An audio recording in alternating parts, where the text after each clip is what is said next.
nag-umpisa po kaming hindi po ako farmer talaga ha. Kaya nag-umpisa po ako mag-farm nung nag-expire po yung contract ng Davao Fruits Corporation dito sa lupa namin last 2000. 2000 po siya nag-expire. So, nung pag-turnover po sa amin, syempre, ang expected na sitwasyon, yung lupa, sira yung mga kakao po kasi yung tanim nila. Sira yung pinipeste yung mga kakao.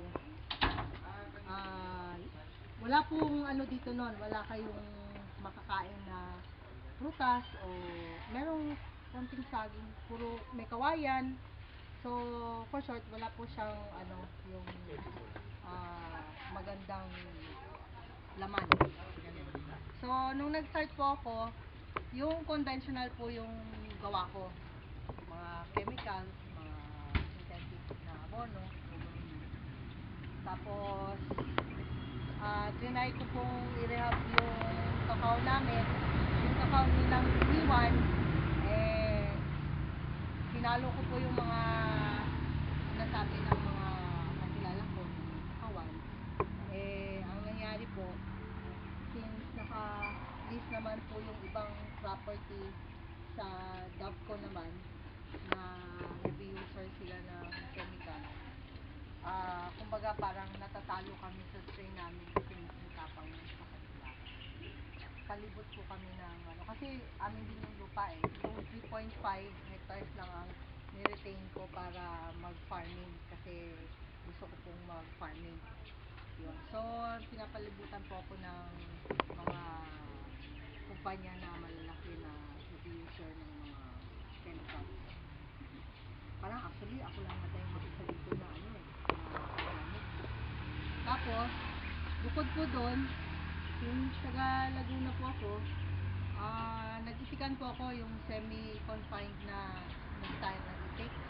At first po, okay po yung pero nung nag-start na yung global warming, yung init ng mundo, nahirapan na po ako kasi una, semi-confined po. Tumalpak na yung isikan ko. So, tinanggal ko po yung pag-take ngayon. Habang nung nag-iisikan po ako, meron po akong konting baboy din kasi nagbabalot kami, nag-usog maalat. So, yung mga matras, mga waste din yung pinapakain ko sa baboy. So, mga 2-3 baboy lang, pang kain lang pag-waste na. So, ang nangyari po nung tinanggal ko po yung isikan ko, may natira pa po akong baboy nun. Yung baboy po, since wala na siyang kakainin, gabi-gabi na lang, hindi po siya lumaki. 2010. 10. Kasi, nung ito namin siya, 1 year and a half na siya. So, 20 kilos po yung baboy niya. Pero, to be continued yung 20. To be continued. So, tandaan niyo yung baboy na 20 kilos sa mahaba na rin. Ano, 1 year and a half yung sila. Tapos, sunod, nag-ano rin po ako, nag-swim, nagtubo, yung tubo naman po, 2010. Yun, conventional. Ang naging problema ko naman po dun is yung langaw. To be continued na naman. Tapos, nag-ano rin po ako, nagmanukan. Yan. Yung sa manukan po, yun, inabutan na yun nung pag-natural farming ko.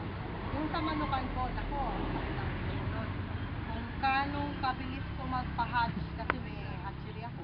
Meron ako incubator. Wala, hindi hatchery. Kung gano'ng kabilis kami magpapisa, ganun din kabilis silang namamatay. Kasi sa peste. So, for short, nagamit ko po lahat yung mga antibiotic,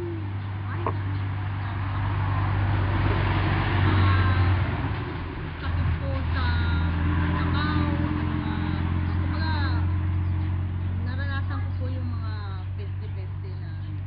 Tapos, nung year 2011 po, Doon po ako nag-seminar kay Sir Alvin. So, habang nag-seminar po, tuwang-tuwa po ako kasi yung mga problema ko, sabi ko yun pala yung solusyon. So,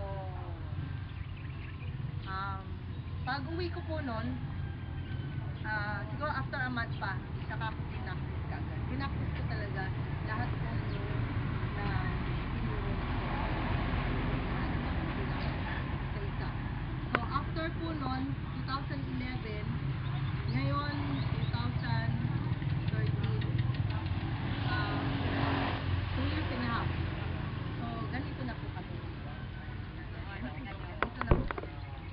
Meron na kami babuyan, meron na kami manukan, meron na kami patuhan, square, putuan, gulayan, baka, kambing. Kambing ko konti lang, grass cutter lang sila. Ngayon, kaming po yung yung broiler. Tapos meron na rin po kami so, after 2 years and a half, dati po kasi parang walang patutunguhan nadi-discourage na ako. Sabi ko, ay ganito ba yung agriculture? Kaya naman pala nagugutom yung mga taga-bukid kasi walang mangyari. Puro gastos. Yun. So, ngayon naman po, ang problema ko naman po ngayon is, yung expansion.